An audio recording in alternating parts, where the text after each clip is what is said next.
आठ निघाला का? चालू आहे आता. हा चालू आहे समजा. किती करा 4 15 कर 15 कशाने चालूच नाही आपण एक विषय घालून अभिला 17 18 वर जावच नाही म्हणून. नक्कीच केलं हे मग टप्पाच आहे ना एक दीड एक दिवस हो बाईच्या हातावरला त्याचा विषय नाही. हेच अंतर मी आहे कार्तिक विषय देख. हे राहते ना ह्याची. ही फांदा फरदळ देख. ही फांदी बनवून लाग जाऊ हो शेंडा खुड मेले त्यांनी खुंड खुडायचं का काय पडतं येत बंद केली.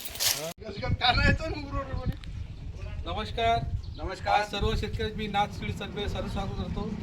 आज आपण पीक पाणी कार्यक्रमाला गेलो होतो आपण. तर आपले वाईचे आपले मित्र भाऊ आठवले सर्व 5-6 शेतकऱ्याला आपण संकेत 11-11 नाथ सीडचे. तर आज 8 मार्च 2025 तारीख आहे. तर आपण प्रत्यक्ष प्लॉट पाहायला गेलो असताना आता आम्ही प्लॉट पाहून आलो. तर यांना प्रत्यक्ष आपला अनुभव विचारू. आपला नाथ संकेत जे तुम्ही आज वाण पाहिलं आपल्या सरोई लागली राजीव धवलेच्या शेतात. तर तुम्हाला आज संकेत वाण कसं वाटलं तुम्हाला? जोरदार. काय असं जोरदार काय वैशिष्ट्य काय वाटलं त्याच्यात तुम्हाला? वैशिष्ट्य म्हणजे ते वाण पिकाले जोरदार आहे.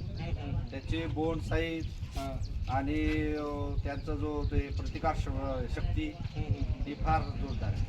आता त्यांनी तुम्हाला सांगितलं ना किती क्विंटल कापूस आला तुम्हाला त्याच्या शेतात? 17 क्विंटल. 17 क्विंटल कापूस निघाला. तर त्या आपल्या राजू भाऊला एकरी 17 क्विंटल कापूस आला. आणि तुम्हाला आता सुद्धा कापूस दिसला ना त्या शेतात? बिलकुल दिसला. वेचणीला कसं वाटलं कापूस? जोरदार. आता तुम्ही जर कापूस पाहिला तर तुम्हाला कसं वाटलं? तुम्ही जो फर्दरचा कापूस आहे तो, तर तुम्हाला तो वेचणीला चांगला कापूस बिलकुल लवचिक.